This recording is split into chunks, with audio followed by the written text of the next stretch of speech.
बहुत बहुत शुभकामनाएं देता हूं।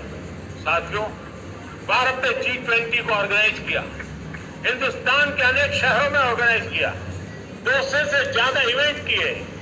पूरे विश्व में G20 का इतना बड़ा व्याप, इतना बड़ा कार्यक्रम कभी नहीं हुआ, इस बार हुआ। इसने एक बात सिद्ध कर दी है कि भारत में बड़े से बड़े काम कार्यक्रम ऑर्गेनाइज करने की ताकत है। भारत को किसी का भी हॉस्पिटैलिटी का सामर्थ्य भारत में सबसे ज्यादा है। अगर ये सिद्ध हो चुका है तो साथियों, हिंदुस्तान का सपना है कि 2036 में जो ओलंपिक होगा वो मेरे हिंदुस्तान की धरती पर हो। इसके लिए हम तैयारी कर रहे हैं, उसके लिए हम आगे बढ़े। साथियों, समाज के आखिरी तबके के जो लोग हैं, ये हमारा सामाजिक दायित्व है। अगर कोई पीछे रह जाते हैं तो हमारी आगे बढ़ने की गति कम कर देता है, और इसलिए हम आगे बढ़ना चाहते हैं तो भी सफलता तब मिलती है पीछे वाले को भी साथ साथ आगे ले आए।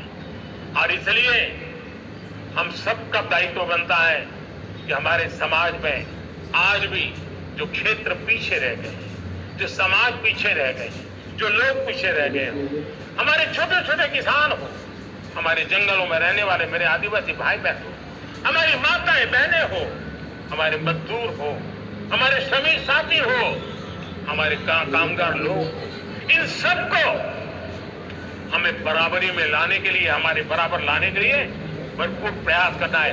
लेकिन अब गति पकड़ गई है, अब लंबे दिन तक हमें वो करना नहीं पड़ेगा। बहुत जल्द वो हमारे पास पहुंच जाएंगे, हमारी बराबरी में आ जाएंगे, हमारी ताकत बहुत बढ़ जाएगी, और बड़ी संवेदना के साथ हमें इस काम को करना है। और इसके लिए एक बहुत बड़ा अवसर आ रहा है।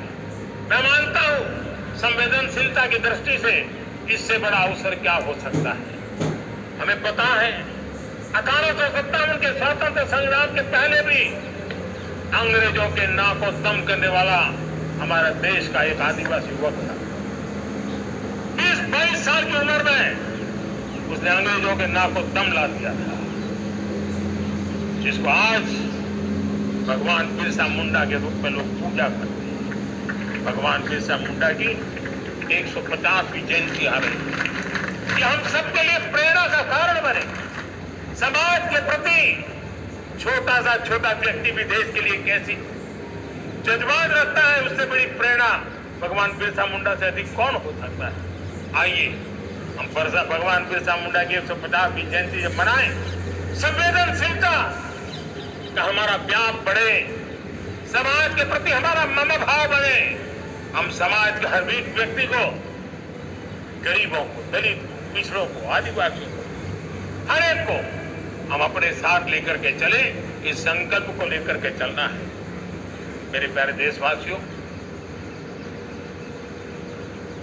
हम संकल्प के साथ बढ़ तो रहे हैं, बहुत आगे बढ़ रहे हैं, लेकिन ये भी सच है कि कुछ लोग होते हैं जो प्रगति देख नहीं सकते। कुछ लोग होते हैं जो भारत का भला सोच नहीं सकते हैं। जब तक खुद का भला न हो तब तक उनको किसी का भला अच्छा नहीं लगता है। ऐसी विकृत मानसिकता से भरे हुए लोगों की कमी नहीं होती। देश को ऐसे लोगों से बचना होगा। वे निराशा की गर्त में डूबे हुए लोग हैं।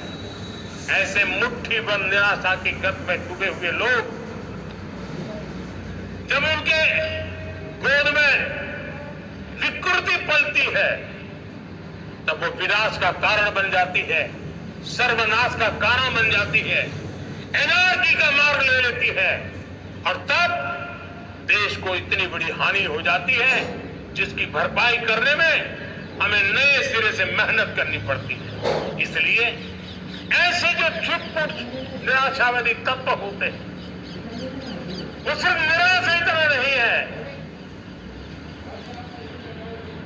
उनकी गोद में विकृति पल रही है। ये विकृति विनाश के, सर्वनाश के सपने देख रही है, ताने बाने जोड़ने की प्रयासों में लगी हुई है। देश को इसे समझना होगा। लेकिन मैं देशवासियों को कहना चाहता हूं कि हम